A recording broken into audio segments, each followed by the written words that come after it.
Normandy Beach, June 6, 1944. Chaplain Michael O'Connor gave last rites to dying German soldiers on the beach. American soldiers wanted to leave them, let them die alone. But Father Michael couldn't. Dying men are dying men, enemy or not.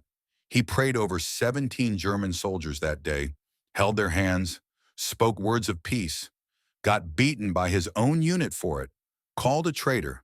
But he knew God doesn't take sides in war. Only people do. 80 years later, his grandson learned that praying for the enemy sometimes means praying for someone everyone else has abandoned. Father Thomas O'Connor stood in an empty church in Portland, Maine, January 2024, Wednesday morning, freezing rain outside. The funeral director had called him the day before. "We have a situation," the director said. "A homeless man died, found in an alley, no family, no friends, no one to claim him. Body's been at the morgue 3 weeks. We need to bury him. Can you do a service?" "Of course," Father Thomas said. "When?" "Tomorrow, 10 a.m. I'll be there." Father Thomas had done this before. Pauper funerals, unclaimed bodies, people who died alone, forgotten. The church provided dignity in death when life had provided none. It was the least he could do. The funeral director had told him the man's name: William Morrison, age unknown, maybe 60, maybe 70, homeless for at least 10 years, died of exposure, frozen to death in an alley behind a grocery store. No identification on him, fingerprints damaged, took 3 weeks to identify through dental records. Thursday morning, Father Thomas prepared the church. Small chapel, simple casket, the cheapest one, paid for by the county. He put flowers on the altar, said prayers, waited.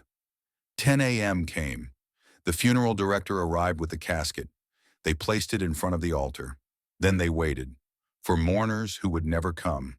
By 10:15, the chapel was empty. Just Father Thomas, the funeral director, and the casket. "This happens sometimes," the director said. "Nobody comes." "I know," Father Thomas said. "Let's begin anyway.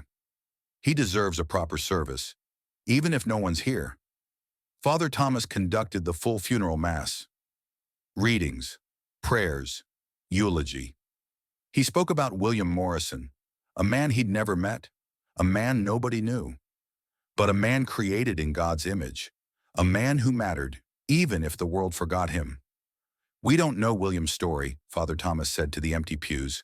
"We don't know his struggles, his pain, his dreams. But we know this: he was a human being. He was loved by God.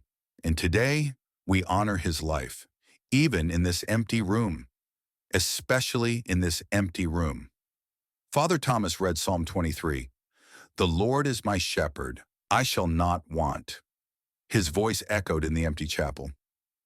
The funeral director wiped his eyes. After 40 minutes, Father Thomas concluded, gave final blessing, closed the service. They took William Morrison to the cemetery, Potter's Field, where unclaimed bodies go, unmarked graves, anonymous, forgotten. But Father Thomas insisted on a grave marker, simple stone. William Morrison died January 2024, child of God. He paid for it himself, $75. The funeral director helped him place it. "Why do you do this?" the director asked. "These funerals, no one comes, no one cares. Why go through all this?" "Because someone should care," Father Thomas said, "even if that someone is just me." He visited William's grave once a week, said prayers, left flowers, treated it like family, like someone who mattered. 6 months later, July 2024. Father Thomas was in his office, doing paperwork. Someone knocked, loudly, officially. He opened the door. 2 men in suits, FBI badges.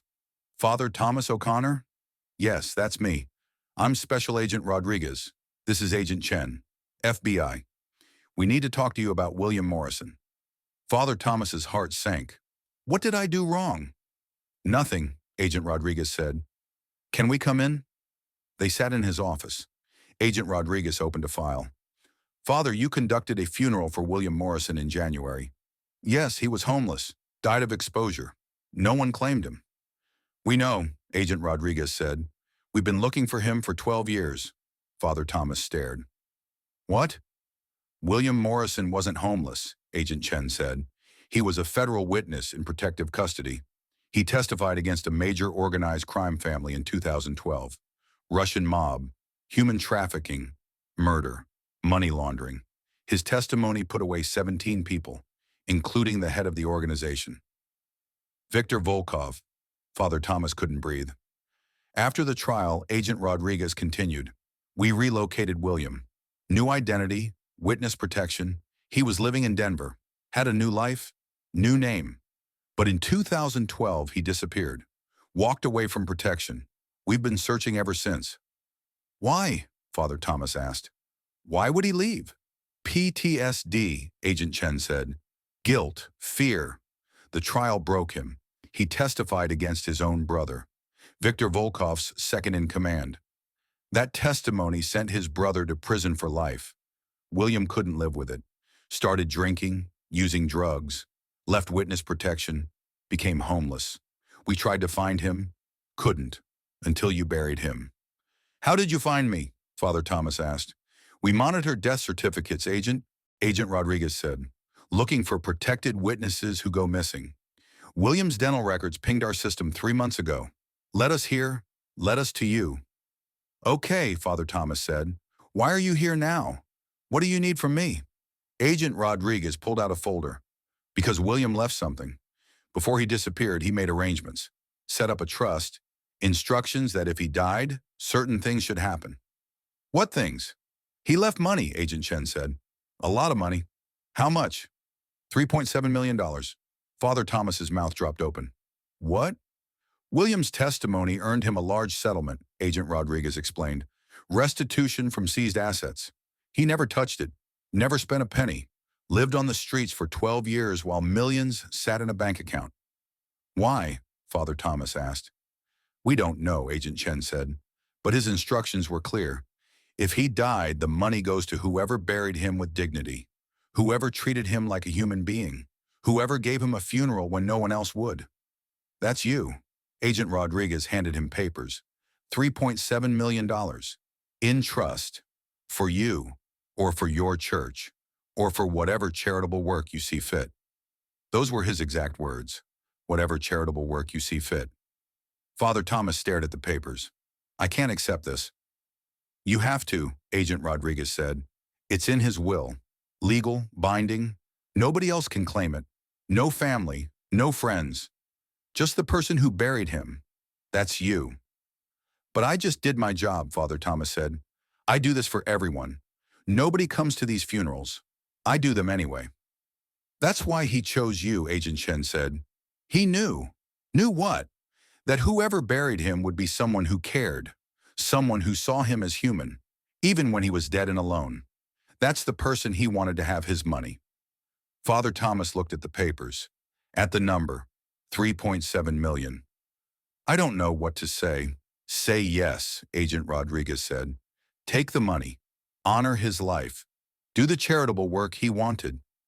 Father Thomas took the money, didn't keep a penny for himself, used it all, started a homeless shelter, beds for 200, medical care, mental health services, job training, named it Morrison House, after William.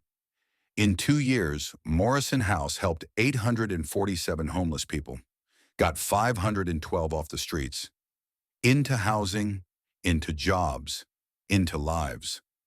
Father Thomas thought about William every day, about the empty funeral, about the man who died alone but left millions to help others. One day a man came to Morrison House, late 50s, clean, sober, nervous. He asked to speak to Father Thomas. They sat in the office. The man pulled out an old photo, showed Father Thomas, 2 boys, maybe 10 and 12, brothers, smiling. "That's me," the man said, pointing to the younger boy. "And that's my brother William." Father Thomas's heart stopped. "You're William's brother?" "I am," the man said. "I heard what you did. The funeral, the shelter, the money. I wanted to thank you." "Your brother testified against you," Father Thomas said. "Sent you to prison." "I know," the man said. "I deserved it. What we did, what I did, it was evil. Human trafficking, destroying lives. William tried to stop me, tried to get me to leave. I wouldn't listen. So he testified, saved lives by destroying our family. I hated him for years. But in prison, I had time to think, to change. I got sober, found God, realized William did the right thing, the brave thing. I got out 2 years ago, searched for him, found out he died, found out what you did for him. The man started crying. My brother died alone, in an alley, frozen, after everything he sacrificed. But you gave him dignity. You treated him like he mattered. When everyone else forgot him, you remembered. Thank you. Father Thomas hugged him. Your brother saved you, Father Thomas said, even after death. How? This shelter, these beds, this help, it's all his money, his legacy. He's still saving people. The man wiped his eyes. That's William. Even when he had nothing, he thought about others. He left that money so you'd help people like him, people who are lost, forgotten, alone. That was his final gift. 5 years after William's funeral, Morrison House had helped over 3,000 people, saved hundreds of lives. Father Thomas stood at the shelter's anniversary event. 500 people attended, former residents, success stories, lives rebuilt. He told William's story. 5 years ago, Father Thomas said, I conducted a funeral for a homeless man. Nobody came. The chapel was empty, just me, a funeral director, and a casket. I did the full service anyway, because every life deserves dignity. Every death deserves witness, even if that witness is just one priest in an empty room. What I didn't know was that homeless man was worth millions, but he lived in alleys, died frozen on the street, left everything to whoever would bury him with respect. That changed my life. But more importantly, it changed 3,000 lives. Because William Morrison's final act wasn't dying alone. It was betting that someone would care enough to bury him properly, and that someone would use his money to help others. He was right. The room stood, applauded. After the speech, a young woman approached. I was homeless 3 years ago, she said, addicted, hopeless. I came to Morrison House. You saved me, got me clean, got me housing, got me a job. Now I'm a social worker. I help others. I exist because you buried a stranger with dignity. Father Thomas smiled. You exist because William Morrison believed in human kindness, even after humans failed him. I just did what he knew someone would do. The woman hugged him. Thank you for not leaving him alone, for caring when no one else did. Here's what Father Thomas learned. That empty funeral wasn't empty. God was there. William's spirit was there. And somewhere William was watching, knowing that his bet on human kindness had paid off, that 3.7 million became 3,000 lives, that one homeless man's death became a shelter named after him, became hope for people who'd lost everything. Your empty funeral, your dignity for the forgotten, your prayers for the person nobody claims. You have no idea what you're creating, what shelters you're building, what lives you're saving, what legacies you're honoring. So bury the forgotten, pray for the unclaimed, give dignity to the anonymous. Because sometimes the homeless man in the casket is worth more than you'll ever know. And sometimes he's betting everything that someone like you will care. Here's my question for you. Who's in your empty chapel? Who's the person nobody claims? Who's the funeral nobody attends? Show up, care, give dignity. You have no idea what that person left behind, what they're trusting you to do, what lives hang in the balance of your compassion. If this story moved you, leave a comment about a time you showed up when no one else did. Subscribe if you believe in priests who bury the forgotten. Share this story because someone watching feels forgotten right now. Show them someone will remember. We bury the forgotten with dignity. That's what heroes do. Now go be someone's Father Thomas. Go fill the empty chapel.